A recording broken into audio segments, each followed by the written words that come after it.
Good afternoon. It's Monday, the 20th of May, 2019, just after 1 o'clock. Welcome to UK Column News.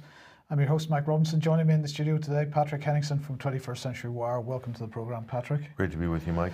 Well, we need to start off with Assange, because quite a lot of stuff going on around Julian Assange at the moment, Patrick. The Sweden thing, as we predicted, seems to be raising its head again. Well, as people would have seen a couple of days ago, Sweden has issued a request to detain Julian Assange in absentia, and whether they are able to get that through or not, we'll see. It looks like they might. If they do, then that would trigger a European arrest warrant, whereby Julian Assange would then be eligible to be extradited from the UK to Sweden to face allegations of sexual misconduct, sexual assault, or rape. We're not sure what the official investigation is because it hasn't gone that far yet, but the media have already taken it to be a rape case. Okay, so we just want to remind everybody that this investigation was twice mounted and twice dropped by two different prosecutors, so most recently in 2016. So there were two separate complaints, one of which lapsed, and I believe, I think it was possibly 2013 or something around there, and the other in 2017. So there's the third time they've revised the case. And a lot of people believe this is extremely politicized. So as you say, the headline's full of the word rape. They do say investigation. There are no charges at this point in time, but this could result in a European arrest warrant, as you say. Now, what was Eva Marie Persson saying? Well, she's the deputy chief prosecutor and the Swedish prosecutor. She's saying that there's a request for him to be detained in absentia. So if granted, the court will order the first step, so the process would begin for extradition of Britain. So here's the important point about this is, Mike, that if it's still an investigation, he hasn't been charged yet. If it's investigation, then again, they could send somebody to interview him in Belmarsh prison. He's already detained in a supermax prison in southeast London. So this looks like it's kind of a continuation of the theater, the legal theater, or the illusion of justice or due process that we saw over the last 8 years. That's what it looks like. So there's no new evidence. They're not acting on any new evidence. There's already been an investigation into the complaints that's twice dropped for lack of credible evidence, but also unreliable witness testimonies, and possibly some misconduct on the part of the accuser's lawyers, who leaked Assange's name to the tabloids immediately when the complaint was made to the police. So there's that, plus the selling of the story to the offers to sell their stories to the tabloids. That was also part of this. And also the police were accused of trumping up the charges when one of the victims, Mike, said that she didn't want him charged with any crimes. So again, this looks like they're buying time. Britain would like to offload the case to Sweden. This would be politically convenient for the UK, because then they wouldn't have the sort of dirt on their hands of handing him over to the United States for what looks like an unlawful trial. So there's that, and also to give the U.S. time to maybe create new charges. And where would they get the evidence for these new charges? Well, of course, this is the other major thing that's going on this morning. It's going on as we speak. The headline in Newsweek: Ecuador to give U.S. Julian Assange documents, possessions left behind in London embassy. Of course, it's not the United States that are coming to collect those documents, though.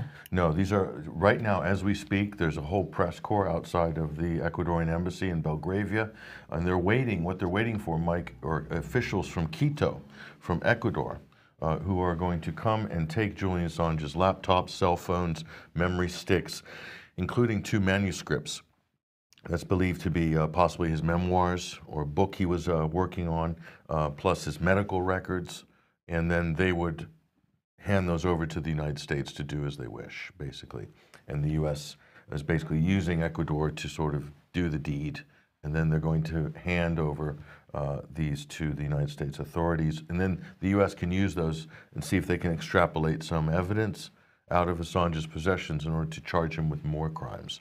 So on so many levels, this is a violation of not just regular law, but also international law. And so his lawyers argued that we should be present there when at least present to see what is being taken and who is taking it. So there's some chain of custody, but this is being refused by the Ecuadorian government. The British government's just hands off, not interested, basically. So they're deferring everything to the United States on this issue. So I was wondering what your views are on this. On Friday, we were mentioning the Chelsea Manning situation and the fact that Chelsea Manning's back in prison for refusing to cooperate with the grand jury and the circumstances, the penalties that Chelsea Manning is in receipt of here. Do you think that this grab of possessions and documents might give the United States the opportunity to put more pressure on Chelsea Manning, because there might be something in that which refers to her?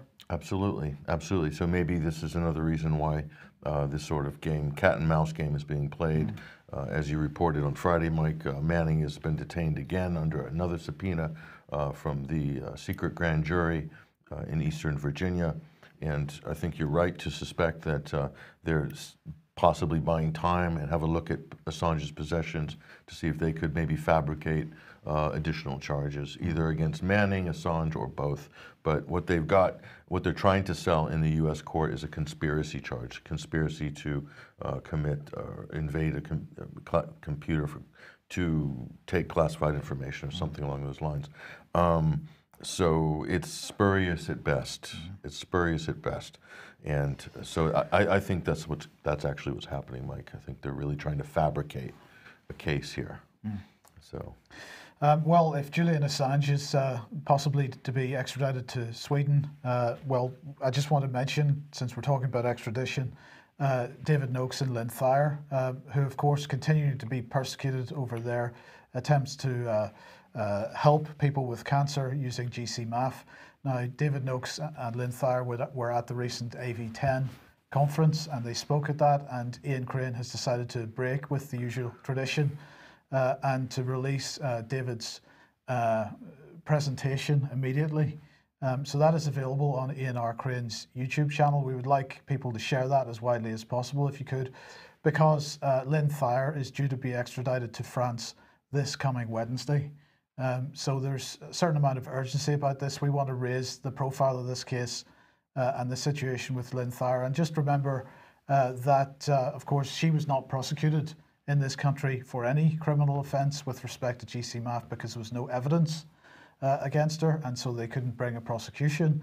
Well, there is no evidence in France either, because Lynn had nothing to do with any of the operations in France.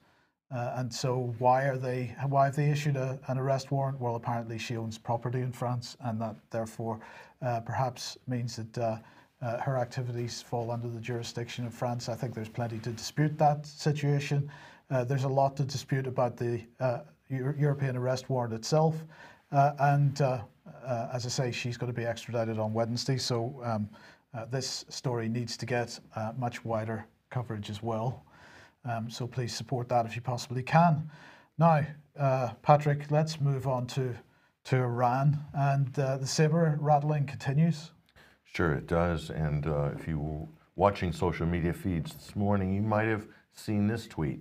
It seemed to make it into the international news wires as soon as it was sent out. This is President Donald Trump, and he says, if Iran wants to fight, that will be the official end of Iran. Never threaten the United States again, says POTUS. So this goes down in history as actually one of the most imbecilic, childish tweets ever. And if anybody thinks that this president is playing 5D chess, I have a rude awakening for you. He is playing 1D checkers. Okay, there's no depth whatsoever to this president, as is evident by this ridiculous tweet threatening to annihilate another country For what? Well, let's have a look at some of Trump's past statements. And Syrian girl just happened to pull this one up from the archives. She says, I'll just put this here. President Trump in 2013 said, remember, I predicted a long time ago that President Obama will attack Iran because of his inability to negotiate properly, not skilled, says the president. Well, he wasn't the president then, of course. Yeah, exactly. He was Donald Trump, the backseat driver, basically taking pot shots at Obama. And here he is right now, just threatening Iran militarily, threatening to destroy the country. So is he a hypocrite or is he just stupid? We don't know. But then I found this one as well. Again, having a crack at Obama. This is September 2013. He says, remember, I had previously said Obama will someday attack Iran in order to show how tough he is. The irony of it. So this is a president that has zero self-awareness and basically, you know, what can we say? We'll get on to what's shaping this aggressive posture towards Iran, Mike. Well, indeed. Now, on last night's Sunday Wire, we were talking about various things, and I was asking the question: how much evidence do people need that the regime change operations? There's a narrative built for each one of these. It's the same template that's being used, and people sometimes don't seem to, or at least the public in general doesn't seem to grasp that fact. Mm-hmm. Well, here we have the Four Stooges, and this is a new intelligence threat briefing. I'm asking, is this shades of Iraq? So who have we got here? We have Mike Pompeo, of course, top left. Then we have Acting Defense Secretary Pat Shanahan on the top right, CIA Director Gina Haspel on the bottom left, and Chairman of the Joint Chiefs of Staff Joseph Dunford, General Joseph Dunford in the bottom right. And so what are they up to? Well, they have began a secret intelligence process on the 10th of May. So this began with a visit to the CIA by John Bolton, that lovely man. And he's, of course, been demanding war with Iran since 2004. And so this process began. They decided that they would put an intelligence briefing into the Senate and into the House. They're going to be briefed separately on that tomorrow. Well, what has the response been? That some people have had some kind of foresight of this. This is Mark Warner, the US Senator, saying it's very important that more members hear this story. So we're already getting a dodgy dossier being built here, it seems, Patrick. Here we have another war hawk, Mark Rubio. But if we're attacked by Iran's proxies, we're going to respond against those proxies and hold Iran responsible. He went on to say, and there's going to be a price to pay for that as well. Who could disagree with the notion that if we're attacked, we have the right to defend ourselves and respond?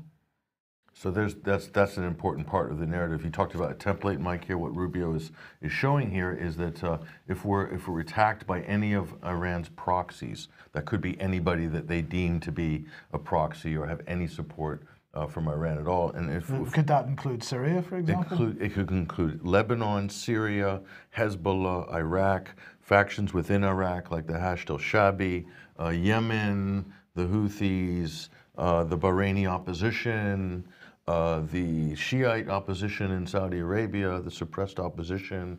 Who else could be Iran's proxies? I guess Russia. It's a long list. Russia and China, throw them in as well, and why not throw North Korea in there just for good measure? So it could be anybody, basically. So that's the template, the red line. This is very similar to Obama's red line template. If anyone uses chemical weapons on either side, we'll consider that crossing a red line, and we will have license then to bomb or to invade or to sort of launch an intervention. So it is the same template, Mike. So a congressional briefing already given to congressional party leaders on the 16th of May. Tomorrow there's going to be this intelligence briefing given to the Senate and to the House in two separate things. Now, some people, a couple of voices of reason exists. So here's Tulsi Gabbard. The needless escalation of tensions with nuclear armed powers like Russia and China has brought the country, the United States, closer to nuclear war now than in many years.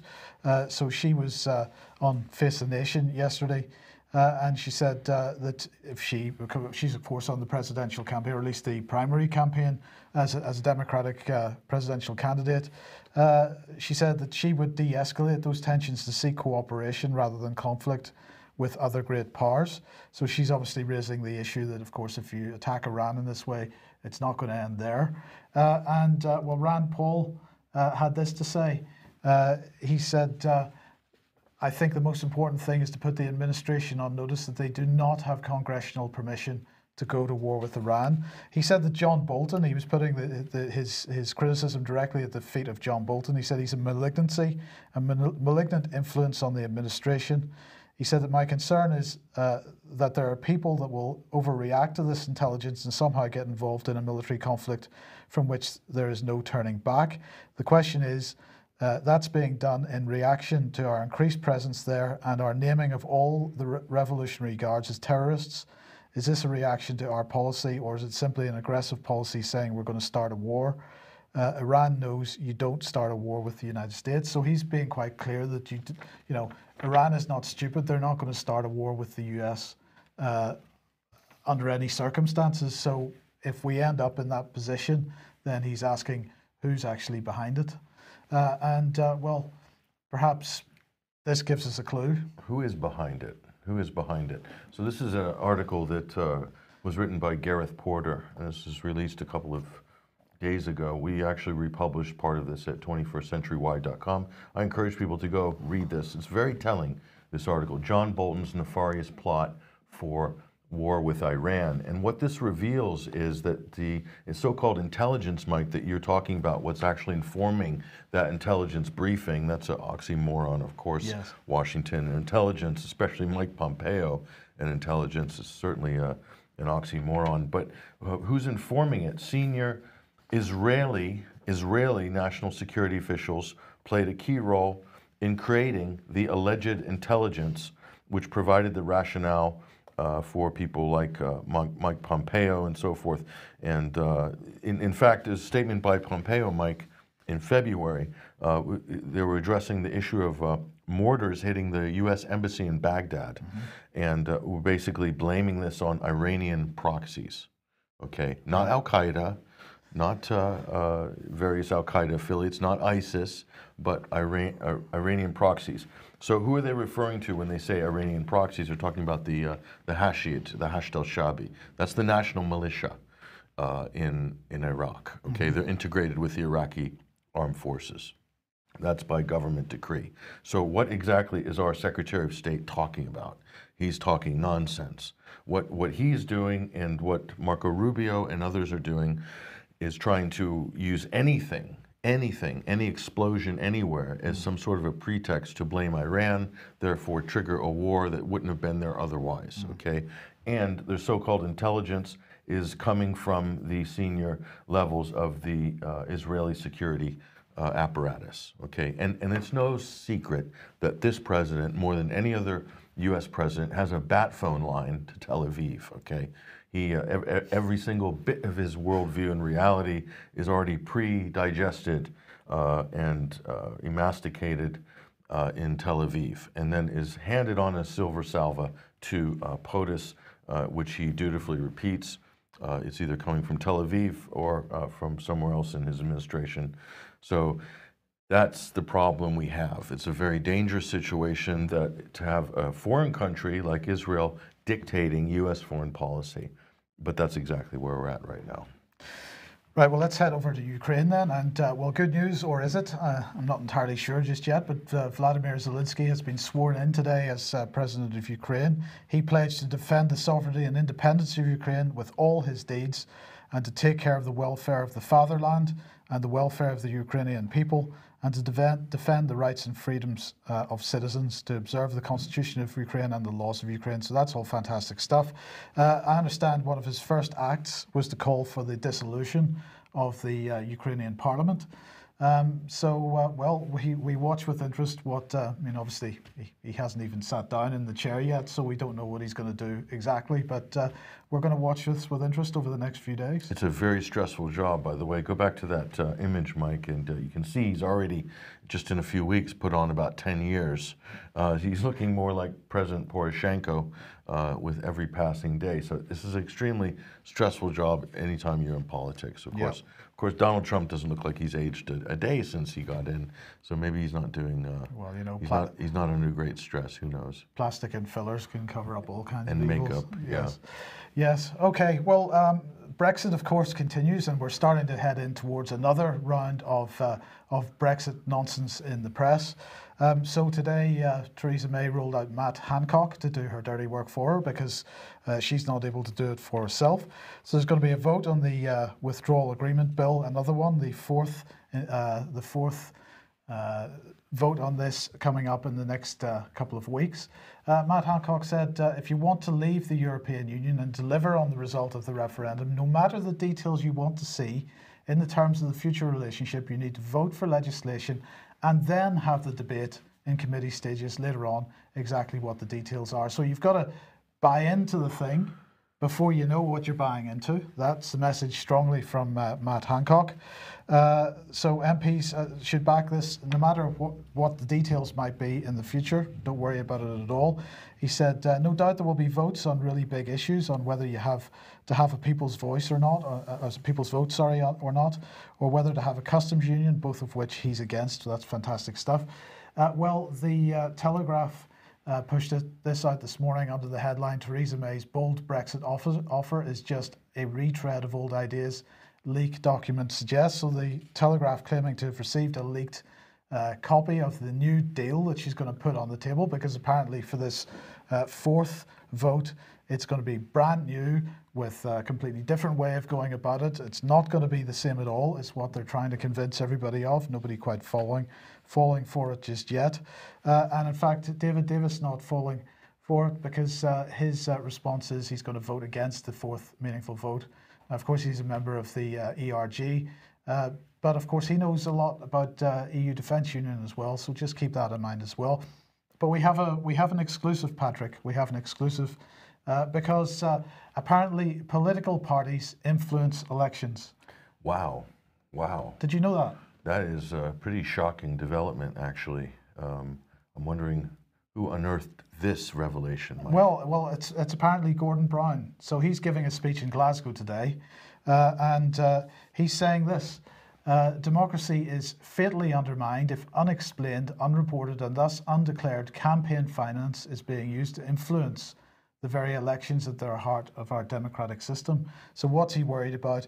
This is actually a massive reaction to the Brexit Party, which seems to be gathering momentum. I thought he was talking about Conservative Friends of Israel, or BICOM. Or Labour Friends of Israel could equally be. Or Labour Friends of Israel. Absolutely. Oh, so he's talking about the Brexit Party. Oh, he is. Oh, okay. So we're on. Okay, it's Brexit. I got it. He said now he is saying today, now Mr. Farage leads a new Brexit Party which is making questionable claims about the true source of its funding at a time when the Electoral Commission has warned of the dangers of multiple small anonymous donations being a cover for dirty money. So now, Patrick, if you want to run a political party and you're a popular party and you're getting multiple small anonymous donations, like, this is like a problem. £10, yeah, right? £5 or £10. 20 quid. 20 quid. So is Gordon Brown's conspiracy theory, which he is floating out here, is that there are bots that are giving small donations to the Brexit Party, not actual people. But yet the polls show that the nation has shifted behind the Brexit Party, right? So there are lots of people who support it, right? Well, this according to the polls. So that is a problem here between Gordon Brown's sketch of reality and what we're seeing in sort of even in the mainstream media that's admitting that they're achieving 30 percentiles popular vote share nationally. Well, that may be the case, but here is one mainstream media outlet, The Independent, which wants to absolutely reinforce what Brown is saying. Brexit Party's Twitter followers raise questions for researchers.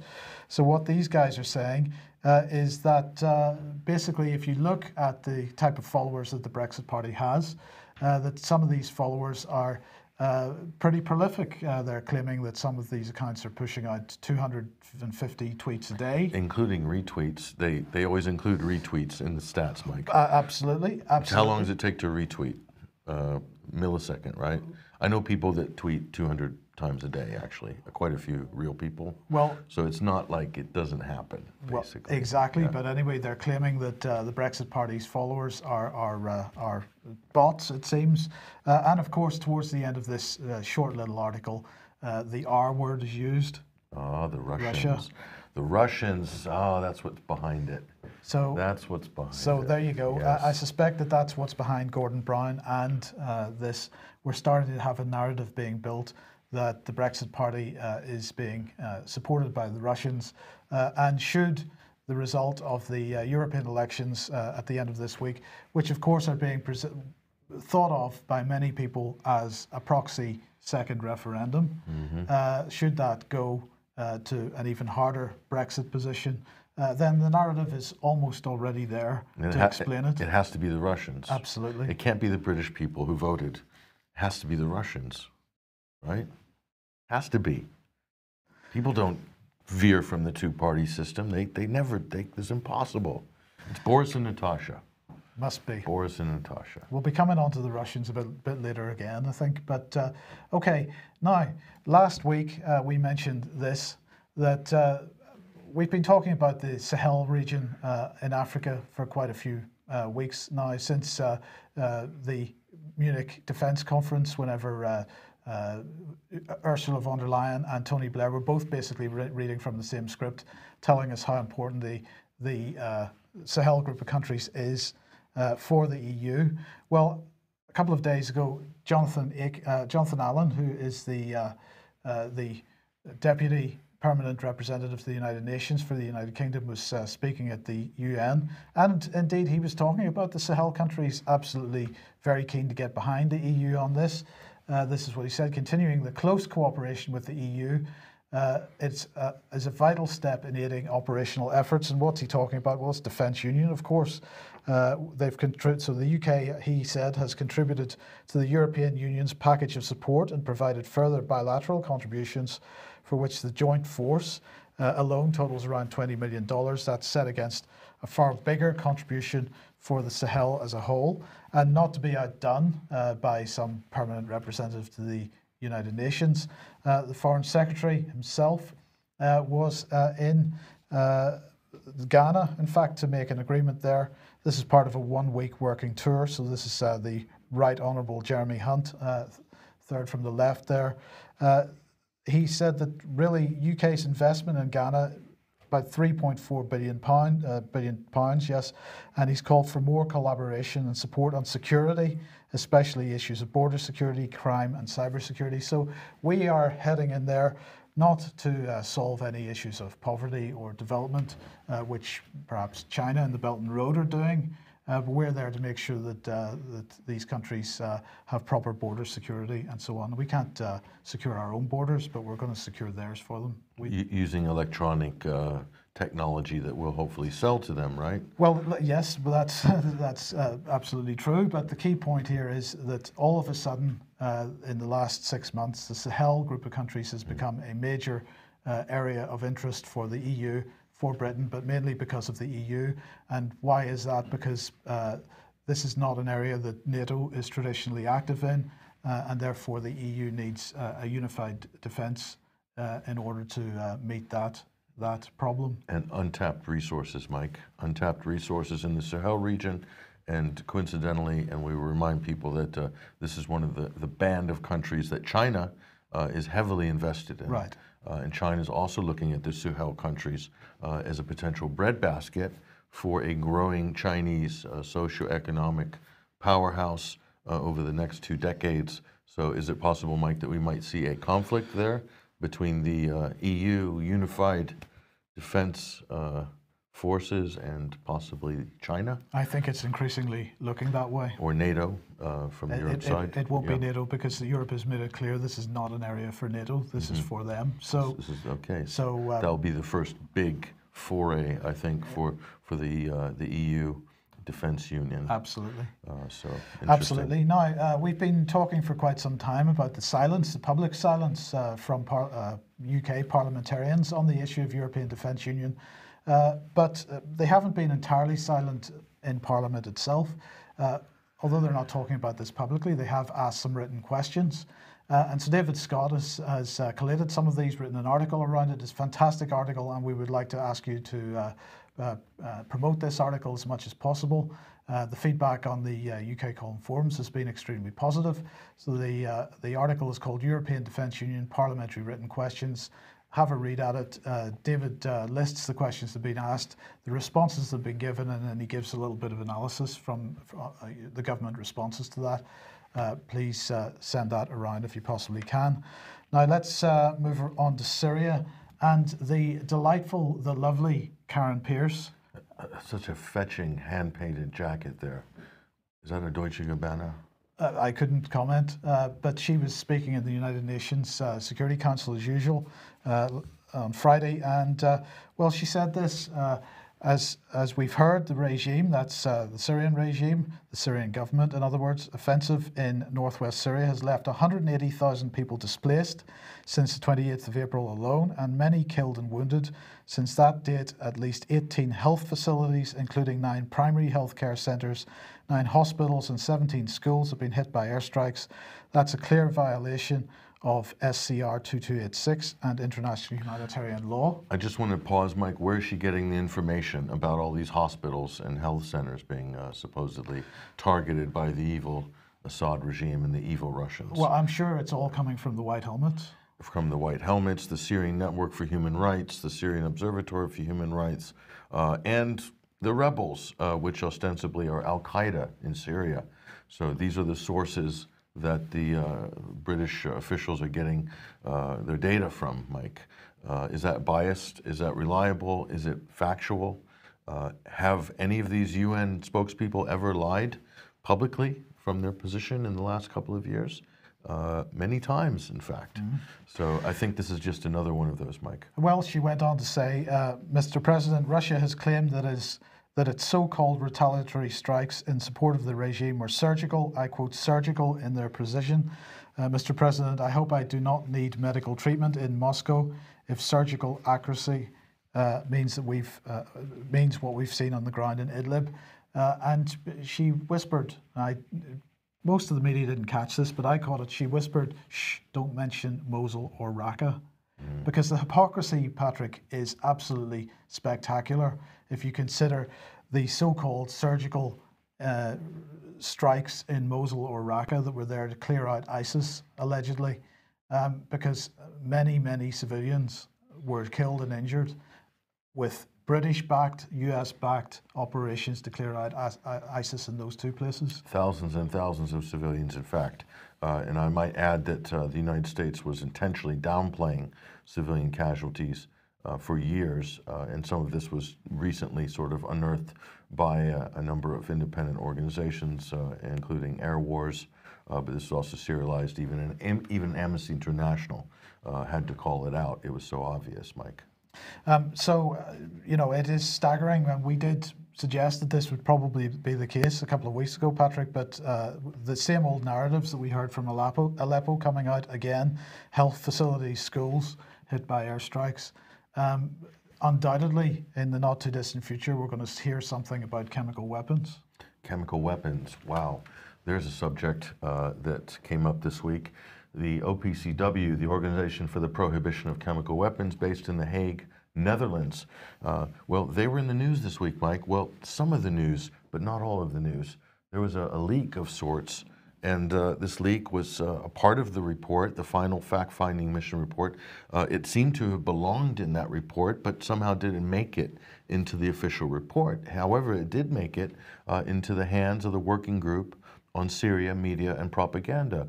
And of course, one of the leading members of that group has been a guest on this program many times, and also on our Sunday Wire program. His name is Dr. Piers Robinson. We did speak to him at length on yesterday's Sunday Wire about this. We had an extensive Q&A session. I do encourage people for really in-depth analysis to go and look at the Sunday Wire interview last night with Piers Robinson. It's extremely informative if you want to drill down into what this really means. But we'll give you a quick summary of it right now. What was this report? This looked like a secondary engineering report, Mike. And this assessment is up on the working group's website right now, but the engineering sub-team of the OPCW's fact-finding mission had some doubts, apparently, Mike, about the official story that was put forward in the official narrative that was put forward. And of course, any good investigation is going to look at alternative hypotheses. And they would take on evidence that maybe doesn't fit a predetermined conclusion, and this is what a good investigation does, a forensic investigation. Unfortunately, that isn't what happened with the official OPCW report. It was a very unusual report. Not only that, Mike, it wasn't even signed off by anybody. So apparently, all the members of the team were so not confident with this report that nobody wanted to put their names on it, which a red flag should have gone up straight away. But let's look at some of the findings of this report here. So what they first wanted to identify here, there's clearly a cover-up of key information. That's the number one point that we learned from this leak to the working group. And the other point, well, we'll start off with some of the actual forensic findings. There was problems with this blast fragmentation analysis in the first report. What are we talking about in terms of blast fragmentation? Well, here is one example of that. And if you do look in the report and you look at some of the examples here, this is one figure. And the so-called gas cylinder, the chlorine cylinder that landed on one of the rooftops, I'll show you in a second. But this here is a hole that looks identical to the alleged chlorine cylinder strike in the roof. And this is on a next door adjacent building, Mike. Now, a normal person would look at this and say, well, the two holes look the same, so they're probably both from mortar fire. Well, those conclusions weren't the ones that were drawn by the official sources and by the likes of Bellingcat.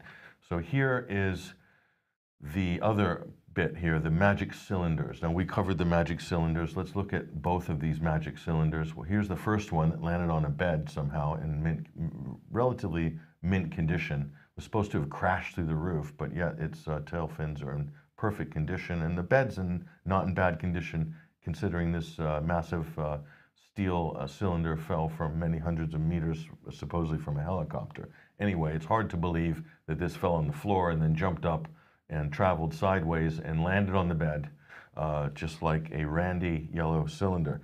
So let's look at the other magic cylinder. This is the interesting one here. Same hole as we showed you before, right there. But this cylinder somehow came down from hundreds of meters, made the hole, and then reversed itself out onto, have a rest off to the side. Because that's what magic cylinders do, Mike. They do incredible things. So the leaked report actually questioned all of this, but it was left out of the final report. So this is why this is a significant leak. Now, let's go a little bit further. There's the hole, of course, in question there.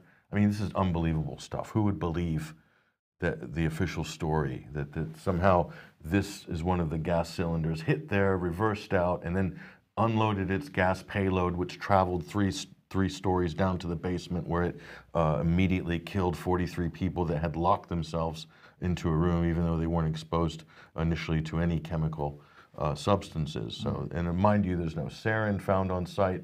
And there's doubt expressed about whether the victims, supposed victims, were killed by chlorine, and also the time of death as well is undetermined. Or so is the cause of death of the victim. So the whole thing is falling to pieces, basically. So here we'll look at the final summary here: cover-up of key information omitted, blast fragmentation analysis. Magic cylinders, evidence points to a staged attack. This is also backed up by other people's reporting, which you've gone into detail on this program before. The BBC producer who also expressed doubt about this too. And then a pattern of wider deception, and this is the real problem, Mike. Are we looking at a pattern of wider deception? Are we looking at, if this has been staged and governments have fabricated a case and then used that as a pretext to launch missile strikes against a UN member state like Syria, on this chemical weapons attack, were other ones also staged? And the media in the West are complicit. They seem to be involved in the cover-up. Media outlets that are attacking anybody asking questions. I'm talking about the Huffington Post UK and their writer Chris York, who's aggressively hunting down and attacking anybody who's asking any questions publicly about this report. And now we have the evidence. So the Duma hoax has fallen apart, Mike. That's the main conclusion that we can draw from this recently leaked report. I mean, there's nothing to really hold this story together anymore. It's completely staged. Not only that, there's an active cover-up to keep the public from knowing the truth. This is what we've learned. So just taking this a little further, what this has triggered are a number of celebrities have spoken out as well. And we'll take a look at some of those. Recently, Roger Waters, famous musician, Hollywood actress Susan Sarandon, who's also very active in politics, and Pamela Anderson have all basically questioned or alluded to this on social media, that there's a problem with the official story. So they're reading the working group's analysis, Mike. So what's the result of this? They're all getting smeared and attacked, basically. Let's look at who's doing some of the smearing. So Susan Sarandon's asking questions here. She's saying, this is really important. Why aren't we talking about this, she said. And the establishment gatekeeper is stepping in here. Her name is Janine Di Giovanni. She says, to Sarandon, she says, you're a talented actress. You're terribly naive on foreign policy. This is a conspiracy theorist writing that you're backing. You're on the wrong side, honey. Do some reading of Assad's war crimes. This is Janine Di Giovanni. She is one of the establishment's team of gatekeepers that seem to be networked, along with some of the people we mentioned earlier as well. And you can see who she's tagged on her tweet. That's part of the network of, you could call them trolls, gatekeepers. So let's look at this woman. Who is she? Who is this expert? Here she is, in this alluring photograph here of this star-studded journalist, Janine Di Giovanni, award-winning author, journalist, foreign policy analyst, and professor at Yale. She is a senior fellow at Yale in the Jackson Institute for Global Affairs. Not to be confused with the Henry Jackson Society, or not. I'm not sure if they're both named after Scoop Jackson or not, probably not. So she teaches on human rights and so forth. So she's won lots of awards. But it's funny, Mike, that one of the outlets that she does appear regularly on is this outlet, CNN. That is probably one of the most egregious fake news broadcast outlets in America. They've been caught red-handed fabricating reports and fake news, fake incidents in Syria. Caught red-handed on film. We have shown you the evidence of this on past episodes, but Vanessa Beeley also exposed this in her film, The Veto. So that's who Janine Di Giovanni is affiliated with, a network that produces and fabricates reports in Syria. So she's then chastising Susan Sarandon for being a conspiracy theorist or reading conspiracy theorists. So clearly, Mike, panic has set in amongst the establishment. They don't know what to do. And I'm looking for mainstream media coverage about this leak, Mike. There's nothing. There's absolutely nothing. There's only one outlet where you can find any coverage at all in the Western mainstream media, and it's this outlet, Peter Hitchens' blog. And this is, I believe, the Mail on Sunday? Yes. So this is what Peter's blog has to say, and I do encourage people to go and check it out if they can. The document written by one of the OPCW's most experienced investigators shows that it is highly unlikely that gas canisters found at the scene of an alleged poison gas attack in Douma, Syria, were actually dropped from helicopters, as has been widely believed and claimed. The claim is crucial to the case for bombing Syria. So that's what's in Peter Hitchens' blog. Now, it's fantastic, Mike, that Peter Hitchens has reported on this, but he is the only one. So this actually reinforces what Piers Robinson says, that there is this kind of overarching deception and a cover-up, as it were. So you have the segregation in media. You have alternative media, the likes of RT, and independent people on social media, experts, analysts, and so forth, like the ones who we interview on this show and other shows. And then you have the mainstream over here, and there's nothing. They're not even opposing this leak. They're not even trying to shoot it down. What does that tell you? They don't want to draw any attention to it whatsoever, is what it tells me. So it's better for them to say absolutely nothing, yeah, and then let Brexit and other things sort of carry away the news cycle. Incredible. So that's how our media works, ladies and gentlemen. This is a perfect example, a perfect case study of propaganda and omission. So this leads us, Mike, to ask a really important question. Now that the OPCW official Duma story has collapsed, the Duma hoax has been exposed, we have to ask the question, does that mean that Elliot Higgins of Bellingcat is the Christopher Steele of chemical weapons? This is the big question. There's the dashing former MI6 agent there, Christopher Steele. And so we're asking that question, that inverted question, is Elliot Higgins the Christopher Steele of chemical weapons? It's a fair question, isn't it? That is a very fair question. Yeah. Go ahead. Well, I was just going to say we're right out of time, so it's a good question to end that on. Maybe we will have a discussion on how we answer that question during the extra time segment in a few minutes. But thank you very much for joining me today, Patrick, and thank you for joining us. We will be back at the same time, 1 p.m. as usual on Wednesday. We will see you then. Thanks for joining us. Bye-bye.